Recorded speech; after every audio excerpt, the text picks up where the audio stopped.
Behind these doors lays a 1972 Mark 1 Escort 2-door that has lay gathering dust, neglected for at least 2 months.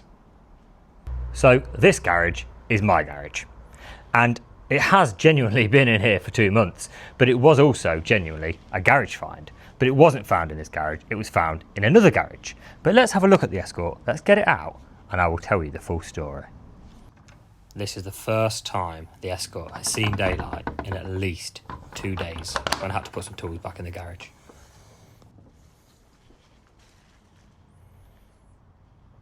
And here it is in its genuine garage find condition.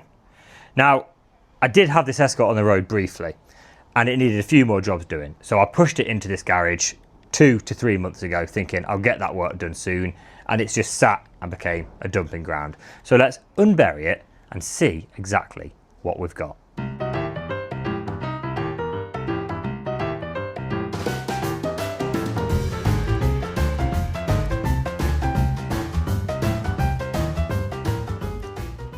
Now, you cannot tell me that that is not genuine garage find dust. I actually think it could have been in here for more like 4 months than 2 months. But this has not been faked. You cannot fake genuine barn find dust. And that is exactly what we see here. Now, it is a little bit more buried than I remembered. I think I'm going to have to pull out my Lambretta and my Veloset. I have got my BSA in the corner over there. I think he can probably stay there. I'm probably going to have to pull out both of these motorbikes and take the rest of the rubbish off the roof before we can get the Escort out. So let's go.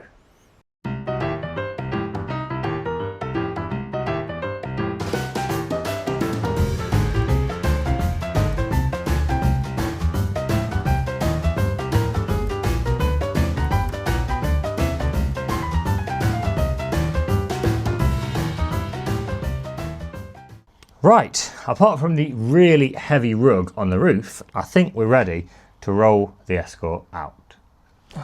And here she goes. The Escort rolls out the garage into the daylight after its not that long sleep. Oh God. Oh.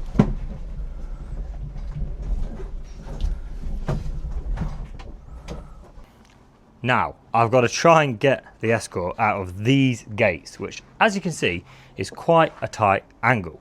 So I'm going to get the car out, we'll have a proper look around it, and I will show you the true garage find photos of when it was found, and I will explain and also show you the transformation that I have gave this car. Now, when I first got this car, it didn't come with any keys. I've since found keys that fit, and the only key I could find that fits in the ignition is actually my best mate's front door key. So, shall we see if it starts? We'll give it a bit of choke. It has been probably 4 months since it started.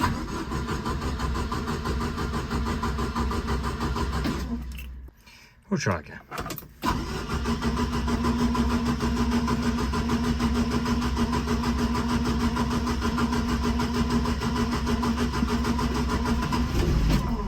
Oh. And there we go.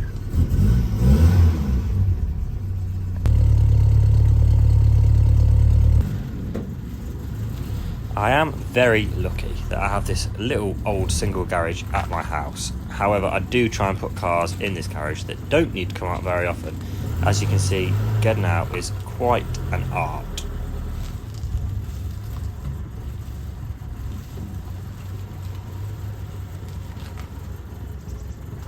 And I will not lie and tell you that I haven't scraped a couple of cars coming through these gates. But luckily, with the Escort, it doesn't matter too much if there's a minor scuff.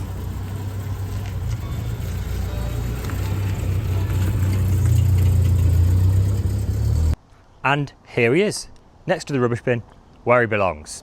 Now, he did actually drive round the corner to get to this car park so I could film the rest of this video, but I wouldn't say he's fully ready to return to the road yet.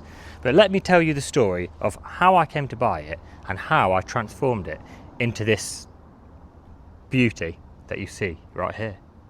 So back in November of 2024, I was in the market for a Mark 1 Escort. I wanted something that had been unrestored, something as original as possible, and something that, you know, kind of had that look of just being dragged out of a long sleep in a garage. Now, these are the photos that I found on the eBay listing back in 2024. As you can see, it looks nothing like it does now. For a start, it was red, it had been brush painted, it had an odd seat in the interior, most of the chrome had been painted black, and it was on whatever those wheels are. Not my cup of tea. But I saw this Escort and I viewed this Escort, and the price was right, and I thought, I can transform this car into looking like a car that has just been dragged out of a barn. Now, I know most of you Ford fans are all about restoring Fords, and you'd see it and think, I can make that mint, I can make that into a Mark 1 Mexico replica, but that's not what I like, and I did this car for me. So I wanted it to look like a true original garage find Mark 1 Escort. So let's have a little walk around the Escort as it is, and you can be the decider. Does this look like an original Escort? Does this look like an Escort that has just been dragged out of a long sleep in a garage? Or can you tell that Freddie Lynch has done his very best and failed to make this car look like a barn find original car? So that is when it was genuinely last on the road, in 1990. But yes, in 1990, it was red. It was brush painted red, and in my opinion, didn't look very nice. But I guess back in the 90s, that was kind of all the rage, was to customise a car and give it your own look, rather than keeping it all original. Now, I love this back sticker in the window, which you can just make out. It says Bristol Street Motors, which I'm sure many of you would have heard of and would have known about, as it was a big dealership back in the day. I don't actually know whether Bristol Street Motors is still going or not. I'm not sure. Now, for the real eagle-eyed Ford fans, you may notice the wheels are not original Mark 1 Escort wheels. Originally, it would have been on 12-inch steel wheels, but when I got the car, it had a disc brake conversion on the front, which meant a 12-inch wheel didn't fit. So these, I believe, are 13-inch Cortina wheels, Cortina steels, possibly fit some other Fords. But yeah, they're as close as I could get to an original looking wheel without changing of the front braking system. So yeah, the exterior has that lovely original faded paint look that hopefully doesn't look like it's recently been done. Interior wise, you've got the original front seats. One of them was black, which I've replaced, and everything else is pretty original. The carpet is out at the minute, as I was trying to stop some of the water leaks over last winter. But yeah, the rest of the interior really is quite nice. Now, to restore this car and to make this car mint would have cost me a lot of money, which I didn't have at the time, and I also didn't want. I didn't want a shiny restored Mark 1 Escort like all the others. I wanted something that was tatty and something that looked original, and that's what I set out to achieve. So I prepped the car pretty badly. I didn't take a lot of time to prep it amazingly. I didn't do some of the little bits of welding that it needed. I rushed it, and I prepped it badly, and I sprayed it. I sprayed it in this colour, which some of you may know is tawny brown metallic, which is my favourite Escort colour. So I sprayed it in 2K, I think I did base and lacquer, and then when it dried, I flattened it all down and I began the aging process of the paint, which some of you will think I'm absolutely mad for doing that, but that's what I like, and it's my car, not yours. And aging it just involved sanding down to expose some of those bits of rust that had came through, reapplying some of the little scratches that I just sprayed over, and trying to make it look like it hadn't just been painted. And here's a couple of photos I took when I was playing around with different colours and during the prep stage. Here is a couple of photos of when I just painted it, and it does look in the pictures like it was mint, but I can assure you it wasn't mint. It was a quick blow over, hiding all manner of bad bits of bodywork and bad paint. It definitely was not mint. Now, I have to say, as I painted the car over a year ago, it has naturally patinaed and naturally rusted in places, which now help the look of an original paint, or at least an old painted Escort. You know, there's bits of rust coming through, there's primer that I kind of sanded through, there's lots of scratch marks on the roof, but that literally is from me keeping it in my garage and not storing it properly. But yeah, I guess all these little imperfections and the nice layer of dust add to the original look that I was trying to achieve. So originally this car would have been an 1100cc, and it now is an 1100cc. It's not the original engine, as when I got it, I tried to get the original engine running and I failed. Well, no, I did get it running, but it ran like an absolute bag of poo. So I got this replacement engine from a nice chap up north, and it's another 1100cc, which runs absolutely beautifully. Obviously the car's had plenty of welding in the past. It's had new strut tops both sides, which is still nice and solid. I think that was a common area that rotted on an Escort. And lots of black underseal, which I guess has helped protect it to a degree.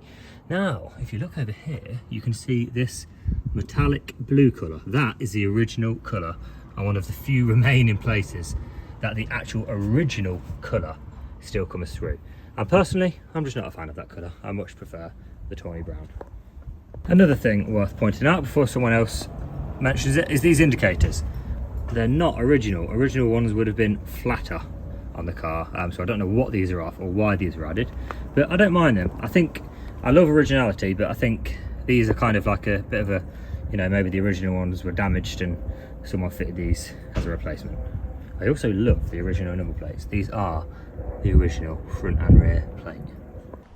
So what do I need to do to get my Escort back on the road? Well, the list isn't actually that long.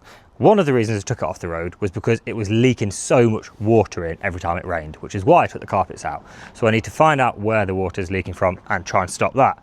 It also needs a couple of bits of welding. Nothing major. There was a little bit on the front valance, there was a little teeny hole in the floor, and I think there's a bit of a rough arch on this side, maybe both sides. So a little bit of welding, stop the water leaks, and then the main reason I had to stop driving it was the brakes weren't as good as they should. I replaced all of the brakes when I got it, apart from the master cylinder, so I'm suspecting it's going to need a new master cylinder. Other than that, it really is ready to use. Everything else works on it. It drives really, really well, and it's great fun getting that back end out around the roundabouts. Thanks for watching, and I'm sure you may see more of this car soon, as I don't plan on selling it, but you never know with me. Thank you. Goodbye.